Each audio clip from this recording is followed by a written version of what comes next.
여러분, 시베리아의 끝없는 타이가, 숲 깊은 곳, 그곳에 세상이 잊어버린 사람들이 살고 있습니다. 17세기 러시아 정교회의 개혁을 거부하고 문명을 등진 채 숲속으로 사라진 공동체. 그들은 스스로를 스타로베르 옛 신앙을 지키는 자들이라 부릅니다. 400년 가까이 전기도, 인터넷도, 현대의학도 없이 오직 기도와 침묵 속에서 살아온 사람들입니다. 그리고 그들의 영적 지도자가 있습니다. 세라핌 신부.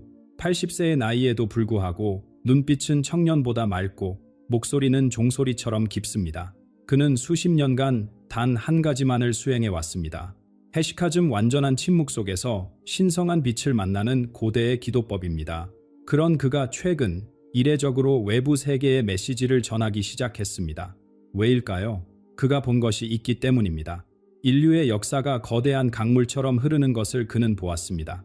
그리고 그 강물이 곧 폭포 끝에 다다른다는 것을 그는 알았습니다. 세라핌 신부가 전하는 예언의 핵심은 이것입니다. 대격변이 다가오고 있다. 전 세계가 흔들릴 것이다. 그러나 동방의 한 땅이 빛을 발할 것이다. 놀랍게도 그 땅의 이름은 한반도입니다. 여러분, 왜 하필 한국입니까? 군사력 때문이 아닙니다. 경제력 때문도 아닙니다. 세라핌 신부가 말하는 이유는 전혀 다른 곳에 있습니다. 여러분, 한 사람 한 사람의 영혼 속에 그 답이 있다고 그는 말합니다. 오늘 우리는 시베리아 깊은 숲에서 전해진 이 예언 속으로 들어갑니다. 왜 한국인가? 무엇이 다가오는가? 그리고 우리는 어떻게 준비해야 하는가? 함께 그 비밀을 풀어보겠습니다. 이 노인은 대체 누구일까요? 세라핌 신부는 평범한 수도자가 아닙니다. 그는 스타로베르 공동체에서 태어나 80년을 오직 그곳에서만 살았습니다. 텔레비전을 본 적이 없고 전화기를 만져본 적도 없으며 병원에 간 적도, 도시의 불빛을 본 적도 없습니다. 현대 문명이 만들어낸 모든 것들로부터 완전히 분리된 삶입니다. 그런데 이상한 일이 있습니다. 80세의 나이에 그의 등은 곧게 펴져 있고 흰 수염 사이로 드러나는 얼굴에는 주름보다 평화가 더 깊이 새겨져 있습니다. 공동체의 젊은이들도 그를 따라 숲을 걸으면 지쳐서 뒤처지곤 합니다. 그는 하루에 한 끼만 먹고 4시간만 잠을 자며 나머지 시간은 오직 기도에 바칩니다. 사람들은 묻습니다. 어떻게 이것이 가능한가? 그 비밀은 그가 평생을 바친 한 가지 수행법에 있습니다. 헤시카즘이라 불리는 이 수행은 동방 정교회에서 1000년 넘게 전해 내려온 가장 깊은 영적 전통입니다. 그 핵심은 단순합니다. 완전한 침묵 속에서 짧은 기도문을 끊임없이 반복하는 것입니다. 하루에 수천 번, 수만 번을 반복하다 보면 기도가 입술을 떠나 심장으로 내려간다고 합니다. 생각이 멈추고 자아가 사라지고 오직 고요만이 남는 경지에 이릅니다. 세라핌 신부는 20살부터 이 수행을 시작했습니다. 그의 스승은 필로칼리아라는 고대 문헌을 건네주며 말했습니다. 이 책을 평생 읽고 침묵 속에서 기도하라. 그러면 언젠가 타보르의 빛을 보게 될 것이다. 타보르의 빛이란 예수가 산 위에서 제자들에게 보여주었다는 신성한 광채를 말합니다. 헤시카즘 수행자들은 깊은 명상 끝에 이 빛을 내면에서 체험한다고 전해집니다. 세라핌 신부에게 그 빛이 처음 나타난 것은 수행을 시작한 지 20년이 지났을 때였습니다. 처음에는 눈을 감았을 때 어렴풋이 보이는 희미한 광채였습니다. 세월이 흐르면서 그 빛은 점점 선명해졌고 어느 순간부터 빛 속에서 무언가가 보이기 시작했습니다. 처음에는 형체를 알 수 없는 이미지들이었습니다. 그러나 수행이 깊어질수록 그 이미지들은 점점 또렷해졌습니다. 그는 인류의 역사가 거대한 강물처럼 흐르는 것을 보았습니다. 과거와 현재와 미래가 하나의 흐름 속에서 동시에 펼쳐지는 것을 체험했습니다. 세라핌 신부는 더 이상 단순히 빛을 보는 수행자가 아니었습니다. 그는 시간의 흐름 자체를 읽을 수 있는 사람이 되어 있었습니다. 스타로베르 공동체에는 외부 세계가 전혀 모르는 비밀이 하나 있습니다. 시베리아 묵시록이라 불리는 구전 예언입니다. 이 예언은 책으로 기록된 적이 없습니다. 오직 장로에서 장로에게로, 입에서 입으로만 전해져 왔습니다. 수백 년 동안 이 예언은 공동체 안에서만 속삭여졌고 바깥 세상에 알려진 적이 없었습니다. 세라핌 신부는 현재 이 예언의 수호자입니다. 그리고 최근 그는 전례 없는 결정을 내렸습니다. 이 예언을 외부에 알리기로 한 것입니다. 왜일까요? 그가 본 것이 너무나 급박하기 때문입니다. 시베리아 묵시록이 말하는 시간이 바로 지금이기 때문입니다. 세라핌 신부는 말합니다. 올해는 마지막 징조의 해이며 다가오는 해에 정화가 시작된다고. 징조들은 이미 우리 눈앞에서 완성되었습니다. 다만 우리가 그것을 징조로 인식하지 못했을 뿐입니다. 우리는 바쁜 일상 속에서 그것들을 그저 뉴스의 한 꼭지로 지나가는 사건으로만 보았습니다. 그러나 세라핌 신부의 눈에는 모든 것이 연결되어 있습니다. 흩어진 조각들이 하나의 그림을 완성해 가고 있었습니다. 그렇다면 그가 말하는 징조는 무엇일까요? 세라핌 신부는 세 가지 표징이 있다고 말합니다. 침묵의 불, 붉은 안개, 그리고 차가운 태양. 이 세 가지가 모두 나타났을 때 정화의 시간이 임박했다는 뜻입니다. 지금부터 그 세 가지 징조를 하나씩 살펴보겠습니다. 첫 번째 징조는 침묵의 불입니다. 이 불은 눈에 보이지 않습니다. 산을 태우거나 집을 삼키는 불이 아닙니다. 이 불은 사람의 내면에서 타오릅니다. 세라핌 신부는 이것을 영혼을 태우는 화염이라고 부릅니다. 지금 우리 주변을 돌아보십시오. 사람들은 왜 이토록 쉽게 분노하게 되었을까요? 작은 의견 차이가 격렬한 충돌로 번지고 한때 가까웠던 사람들이 서로를 적으로 여기게 되었습니다. 온라인 공간에서는 얼굴도 모르는 사람들이 서로를 향해 독을 뿜어냅니다. 이유를 알 수 없는 분노가 가슴 속에서 끓어오르는 경험을 해본 적이 있을 것입니다. 세라핌 신부는 말합니다. 이것은 우연이 아니라고. 침묵의 불이 이미 수년 전부터 인류의 마음속에서 타오르고 있었다고. 이 불에 탄 영혼은 이성을 잃습니다. 판단력이 흐려지고 사랑할 수 있는 능력이 소진됩니다. 영혼이 재가 되어버린 사람은 다가올 혼란 앞에서 무방비 상태가 됩니다. 두 번째 징조는 붉은 안개입니다. 이 안개가 무엇을 의미하는지 우리는 이미 경험으로 알고 있습니다. 몇 년 전 세계를 뒤덮었던 그 보이지 않는 공포를 기억하십시오. 사람들은 서로를 피했고 마스크 뒤에 얼굴을 숨겼으며 두려움 속에서 문을 걸어 잠갔습니다. 세상은 그 시기가 끝났다고 말합니다. 안개가 걷혔다고 안도합니다. 그러나 세라핌 신부의 해석은 다릅니다. 그는 말합니다. 안개는 사라진 것이 아니라고. 그것은 땅 속으로, 물 속으로, 그리고 사람들의 피 속으로 스며들었다고. 눈에 보이지 않게 되었을 뿐 안개는 여전히 우리 안에 있습니다. 그 시절 우리가 들이마신 두려움, 통제에 길들여진 순종, 서로를 의심하는 법을 배운 마음, 이 모든 것이 우리의 면역력을 약하게 만들었습니다. 육체의 면역만이 아닙니다. 영혼의 면역력까지 무너졌습니다. 붉은 안개는 우리 몸과 마음을 취약하게 만들어 놓았고 이제 우리는 다음 충격을 버틸 힘을 잃어버렸습니다. 세 번째 징조는 가장 역설적입니다. 차가운 태양이라고 세라핌 신부는 부릅니다. 태양은 따뜻해야 합니다. 생명을 주고 기쁨을 주어야 합니다. 그런데 지금의 태양은 차갑습니다. 우리는 인류 역사상 가장 풍요로운 시대에 살고 있습니다. 손가락만 움직이면 원하는 것을 주문할 수 있고 주머니 속 작은 기계로 전 세계와 연결됩니다. 기술은 매일 발전하고 물질적 편리함은 극에 달했습니다. 그런데 왜 이토록 많은 사람들이 공허함을 느끼는 것일까요? 왜 우울과 무기력이 전염병처럼 번지고 있을까요? 모든 것을 가졌는데도 삶의 의미를 찾지 못하는 사람들, 풍요 속에서 굶주리는 영혼들, 이것이 차가운 태양의 징조입니다. 바깥은 밝은데 안은 어둡습니다. 햇빛은 내리쬐는데 온기가 느껴지지 않습니다. 세라핌 신부는 이것이 가장 위험한 상태라고 말합니다.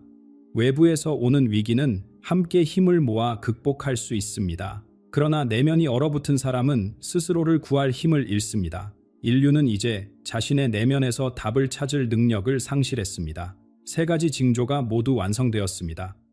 침묵의 불이 영혼을 태웠고 붉은 안개가 몸과 마음을 약하게 만들었으며 차가운 태양이 내면의 힘을 얼려버렸습니다. 세라핌 신부는 말합니다. 이 상태의 인류는 이제 준비가 되었다고. 무엇을 위한 준비일까요? 다가오는 해에 닥칠 물리적 충격을 받아들일 준비입니다. 그는 이것을 보이지 않는 주먹이라고 부릅니다. 많은 사람들이 종말을 상상할 때 핵전쟁을 떠올립니다. 하늘에서 미사일이 쏟아지고 도시가 불바다가 되는 장면입니다. 또는 거대한 자연재해를 생각합니다. 대지진이 대륙을 갈라놓고 쓰나미가 해안을 삼키는 광경입니다. 그러나 세라핌 신부가 본 것은 전혀 달랐습니다. 그가 말하는 보이지 않는 주먹은 폭발 소리도 없고 불꽃도 없습니다. 그것은 조용히 찾아옵니다. 어느 날 아침 눈을 떴을 때 세상이 달라져 있는 것입니다. 은행 문이 열리지 않습니다. 카드가 작동하지 않습니다. 화면 속 숫자들이 의미를 잃어버립니다. 전 세계 금융 시스템이 동시에 멈추는 것입니다. 이것이 어떻게 가능할까요? 세라핌 신부는 설명합니다. 현대 경제는 신뢰라는 보이지 않는 실로 엮여 있다고. 돈이란 종이와 금속과 숫자에 불과합니다. 그것에 가치를 부여하는 것은 오직 사람들의 믿음입니다. 내일도 이 돈으로 물건을 살 수 있을 것이라는 믿음. 은행에 맡긴 돈이 안전하다는 믿음. 이 믿음의 실이 끊어지는 순간 전체 시스템이 무너집니다. 신용은 하룻밤 사이에 증발하고 어제까지 가치 있던 것들이 오늘은 종이 조각이 됩니다. 사람들은 그제야 깨닫습니다. 자신이 믿었던 것이 실체가 없는 환상이었다는 것을. 금융이 멈추면 모든 것이 멈춥니다. 바다 위의 컨테이너선들이 항구에 발이 묶입니다. 고속도로의 화물 트럭들이 움직이지 않습니다. 공장은 부품을 받지 못해 문을 닫고 상점의 진열대는 텅 비어갑니다. 처음 며칠은 사람들이 참을성 있게 기다립니다. 곧 정상으로 돌아올 것이라고 믿으면서. 그러나 일주일이 지나고 한 달이 지나도 상황은 나아지지 않습니다. 굶주림이 시작됩니다. 그리고 굶주린 사람들 속에서 그동안 억눌려 있던 것이 폭발합니다. 침묵의 불로 태워졌던 영혼들, 분노와 증오로 가득 찼던 마음들이 폭력으로 분출됩니다. 거리는 전쟁터가 되고 이웃이 이웃을 적으로 여기게 됩니다. 혼란 속에서 붉은 안개가 다시 모습을 드러냅니다. 약해진 몸과 무너진 의료 체계 속에서 새로운 질병들이 번져나갑니다. 면역력을 잃어버린 사람들은 저항할 힘이 없습니다. 세라핌 신부는 어두운 목소리로 말합니다. 이 혼란이 끝났을 때 인류의 3분의 1이 사라져 있을 것이라고. 그리고 거대한 붕괴 속에서 세계의 질서 자체가 무너집니다. 세라핌 신부는 동방의 거대한 나라에 대해 말합니다. 붉은 용이라 불리는 그 나라는 수십 년간 세계의 공장이 되어 불을 쌓았습니다. 모든 것을 삼키며 거대해졌습니다. 그러나 세라핌 신부는 경고합니다. 너무 많이 삼킨 자는 결국 체하게 된다고. 세계 금융이 무너질 때 이 거대한 나라 역시 내부에서 갈라지기 시작합니다. 중앙의 통제력이 약해지고 지역마다 다른 목소리가 터져 나옵니다. 하나였던 땅이 5개 혹은 6개의 조각으로 나뉘어 서로 싸우게 됩니다. 전통적인 강대국의 시대가 저물어가는 것입니다. 그러나 이것이 끝이 아닙니다. 옛 나라들의 잿더미 위에서 새로운 것이 솟아오릅니다. 새로운 국가가 아닙니다. 새로운 제국도 아닙니다. 그것은 2개의 전혀 다른 영적 질서입니다. 살아남은 인류는 이 2길 중 하나를 선택해야 합니다. 혼란의 먼지가 가라앉았을 때 세상은 완전히 다른 모습이 되어 있습니다. 익숙했던 국가들의 경계는 흐려지고 새로운 질서가 그 자리를 채웁니다. 그러나 세라핌 신부는 말합니다. 새로 떠오르는 것은 국가가 아니라고, 제국도 아니라고. 그것은 2개의 영적 세력입니다. 하나는 어둠에서 나오고 하나는 빛에서 나옵니다. 살아남은 모든 인류는 결국 이 2길 중 하나를 선택하게 됩니다. 첫 번째 세력을 세라핌 신부는 검은 뱀의 제국이라 부릅니다. 이 세력은 붕괴 속에서 가장 먼저 질서를 회복하는 자들입니다. 그들은 혼란에 지친 사람들에게 손을 내밉니다. 안전을 약속합니다. 굶주림을 해결해 주겠다고 말합니다. 두려움에 떨던 사람들은 그 손을 잡습니다. 그러나 거기에는 대가가 있습니다. 그들은 모든 것을 감시합니다. 어디를 가는지, 누구를 만나는지, 무슨 생각을 하는지. 인공지능이 모든 움직임을 추적하고 기계가 인간의 행동을 판단합니다. 순종하면 먹을 것이 주어지고 의심받으면 모든 것을 잃습니다. 검은 뱀의 제국은 질서를 가져다 주지만 그 질서의 값은 자유입니다. 육체는 살아남을 수 있지만 영혼은 서서히 잠식당합니다. 세라핌 신부는 말합니다. 이것이 가장 교묘한 함정이라고. 눈에 보이는 사슬은 끊을 수 있지만 눈에 보이지 않는 사슬은 자신이 묶여 있다는 사실조차 알지 못한다고. 2번째 세력은 흰 빛의 동맹입니다. 이들은 중앙 집권적 통제를 거부합니다. 안전을 위해 영혼을 파는 거래를 받아들이지 않습니다. 그들은 작은 공동체를 이루어 서로를 돕고 영적 가치를 삶의 중심에 둡니다. 기술을 완전히 버리지는 않지만 기술이 인간을 지배하도록 허용하지 않습니다. 물질 세계와 영적 세계가 조화를 이루는 삶을 추구합니다. 검은 뱀의 제국이 효율과 통제를 추구한다면 흰 빛의 동맹은 자유와 내면의 성장을 추구합니다. 이 두 세력은 같은 세상에 존재하지만 완전히 다른 가치관 위에 서 있습니다. 그런데 이 시기에 예언에서 가장 초자연적인 일이 일어납니다. 세라핌 신부는 이것을 베일의 상승이라 부릅니다. 물질 세계와 영적 세계 사이에는 보이지 않는 장벽이 있습니다. 오랜 세월 동안 그 장벽이 두 세계를 분리해 왔습니다. 그러나 대격변 이후 그 장벽이 얇아지기 시작합니다. 점점 더 얇아지다가 결국 무너집니다. 그때부터 이전에는 볼 수 없었던 것들이 보이기 시작합니다. 설명할 수 없는 현상들이 일상이 됩니다. 죽음 이후의 세계가 더 이상 믿음의 대상이 아니라 관찰 가능한 현실이 됩니다. 이 변화 앞에서 사람들의 반응은 갈립니다. 오랫동안 물질만을 진실로 여기며 살아온 이들은 공황에 빠집니다. 그들의 과학은 눈앞에서 벌어지는 일을 설명하지 못합니다. 세계관 전체가 무너지는 충격을 감당하지 못하고 정신이 흔들리는 사람들이 생겨납니다. 그러나 영적 세계와 친숙했던 이들, 눈에 보이지 않는 것들의 존재를 인정하며 살아온 이들은 다릅니다. 그들에게 베일의 상승은 혼란이 아니라 확인입니다. 알고 있던 것이 눈앞에 드러난 것뿐입니다. 베일이 사라진 세상은 새로운 안내자를 필요로 합니다.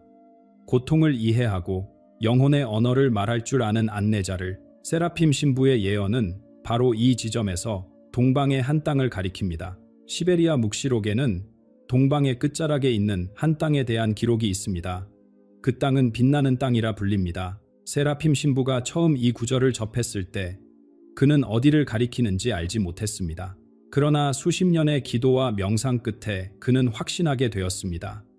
그 땅은 한반도입니다. 많은 사람들이 묻습니다. 왜 한국입니까? 군사적으로 강대국도 아니고 자원이 풍부한 나라도 아닙니다. 세라핌 신부의 대답은 명확합니다. 한국이 살아남는 것은 무기 때문이 아닙니다. 경제력 때문도 아닙니다. 그것은 이 땅에 흐르는 영적 유산 때문입니다. 한국의 역사를 돌아보면 끊임없는 고통의 연속입니다. 수백 년간 외세의 침략을 받았습니다. 나라를 빼앗기고 전쟁으로 갈라지고 폐허해서 다시 일어서야 했습니다. 현대에 와서도 그 압박은 멈추지 않았습니다. 극심한 경쟁, 빠른 변화, 끝없는 성과에 대한 요구. 세라핌 신부는 이 모든 고통을 정화의 용광로라고 부릅니다. 쇠가 불 속에서 단련되듯 한국인의 영혼은 수세기에 걸친 시련 속에서 담금질되었습니다. 서양에서는 물질적 풍요가 영적 감각을 무디게 만들었습니다. 고통이 없으니 깊이 생각할 필요가 없었고 눈에 보이지 않는 세계를 잊어버렸습니다. 그러나 한국은 달랐습니다. 고통 속에서도, 아니 고통 때문에 오히려 영적인 불꽃이 꺼지지 않았습니다. 겉으로는 빠른 속도로 현대화되었지만 그 표면 아래에는 여전히 오래된 무언가가 살아 숨쉬고 있습니다. 한국 문화에는 특별한 점이 있습니다. 조상에 대한 경외가 살아 있습니다. 명절이면 제사를 지내고 돌아가신 분들을 기억합니다. 눈에 보이지 않는 세계와 자연스럽게 교류하는 전통이 수천 년간 이어져 왔습니다. 무속이든 불교든 유교든 한국의 영적 전통은 항상 물질 너머의 세계를 인정해 왔습니다. 세라핌 신부는 말합니다. 베일이 열릴 때 이 문화적 유산이 결정적인 역할을 할 것이라고. 물질만을 믿어온 사람들은 갑자기 드러난 영적 세계를 감당하지 못하고 무너질 것입니다. 그러나 한국인들은 다릅니다. 그들에게 보이지 않는 세계는 낯선 것이 아닙니다. 조상들이 늘 곁에 있다고 느끼며 살아온 사람들입니다. 베일이 열려도 혼란에 빠지지 않을 것입니다. 이미 그 세계를 알고 있기 때문입니다. 그래서 세라핌 신부는 한국에 특별한 사명이 있다고 말합니다. 흰빛의 동맹을 하나로 묶는 새로운 영적 흐름이 이 땅에서 시작될 것이라고. 한국은 검은 뱀의 독에 대한 해독제를 가진 땅입니다. 물질과 영혼의 균형을 아는 사람들이 사는 곳입니다. 혼란에 빠진 세상에 길을 보여줄 수 있는 곳입니다. 이것은 특권이 아니라 책임입니다. 스스로를 구하는 것에서 그치지 않고 다른 이들에게도 빛을 비추어야 하는 무거운 짐입니다. 그러나 여기서 중요한 것이 있습니다. 나라의 운명이 정해져 있다 해도 개인의 운명은 다릅니다. 한국 땅에 살고 있다고 해서 자동으로 구원받는 것이 아닙니다. 같은 땅에 살아도 검은 뱀의 유혹에 넘어가는 사람이 있고 흰 빛의 길을 걷는 사람이 있습니다. 결국 선택은 각자의 몫입니다. 세라핌 신부는 이 선택을 돕기 위해 3가지 열쇠를 남겼습니다. 첫 번째 열쇠는 내면의 침묵을 지키는 것입니다. 앞서 침묵의 불이 어떻게 사람들의 영혼을 태우고 있는지 살펴보았습니다. 분노와 증오, 끝없는 다툼이 마음속에서 타오르고 있습니다. 이 불에 맞서는 방법은 오직 하나입니다. 고요함을 찾는 것입니다. 매일 쏟아지는 소식들, 공포를 조장하는 이야기들, 서로를 적으로 만드는 목소리들, 이 모든 것에서 스스로를 떼어놓는 시간이 필요합니다. 하루에 단 몇 분이라도 좋습니다. 모든 기기를 끄고 눈을 감고 자신의 내면으로 들어가십시오. 세라핌 신부가 평생을 바친 헤시카즘처럼 완벽한 수행을 하라는 것이 아닙니다. 다만 집단적 두려움의 소음에서 벗어나 자신의 중심을 찾으라는 것입니다. 고요함 속에서만 진정한 자신의 목소리를 들을 수 있습니다. 감정적으로 조종당하지 않는 사람만이 다가올 혼란 속에서도 흔들리지 않을 수 있습니다. 두 번째 열쇠는 분별의 눈을 기르는 것입니다. 베일이 열린 후의 세상은 혼란스러울 것입니다. 눈에 보이지 않던 것들이 보이기 시작하고 설명할 수 없는 일들이 일어납니다. 이때 많은 사람들이 나타나 자신이 답을 안다고 주장할 것입니다. 기적을 보여주는 자들, 새로운 가르침을 전하는 자들, 따르라고 손짓하는 자들. 그러나 모두가 진실을 말하는 것은 아닙니다. 세라핌 신부는 간단한 기준을 제시합니다. 그들이 무엇을 가르치는지 보라고. 진정한 빛에서 온 자는 자비와 무조건적인 사랑을 말합니다. 두려움을 조장하지 않습니다. 분열을 만들지 않습니다. 반대로 공포를 이용해 사람들을 움직이려는 자, 자신만이 유일한 구원이라고 주장하는 자, 증오를 정당화하는 자는 빛이 아닙니다. 그가 아무리 놀라운 능력을 보여주어도 속지 마십시오. 분별의 눈은 겉모습이 아니라 본질을 봅니다. 세 번째 열쇠는 물건이 아니라 신뢰를 쌓으라는 것입니다. 많은 사람들이 위기에 대비한다고 금을 사고 물건을 모읍니다. 그러나 세라핌 신부는 말합니다. 다가올 세상에서는 그것들이 소용없다고. 금융 시스템이 무너진 세상에서 금 덩어리가 무슨 의미가 있겠습니까? 진정으로 가치 있는 것은 사람과 사람 사이의 신뢰입니다. 어려울 때 서로 도울 수 있는 관계입니다. 함께 나누고 함께 버틸 수 있는 공동체입니다.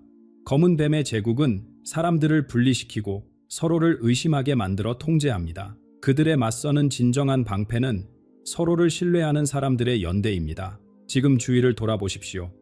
진정으로 믿을 수 있는 사람이 몇 명 있습니까? 그 관계를 소중히 하십시오. 그것이 다가올 시대의 가장 귀중한 재산입니다. 이제 모든 것을 들으셨습니다. 시베리아 깊은 숲에서 전해진 예언, 3가지 징조, 다가올 대격변, 2갈래의 길, 그리고 한반도의 운명까지 세라핌 신부가 전하고자 한 것은 결국 하나입니다. 국가의 운명은 정해져 있을지 모르지만 개인의 운명은 여전히 선택의 문제라는 것입니다. 올해 우리가 목격한 것들은 경고였습니다.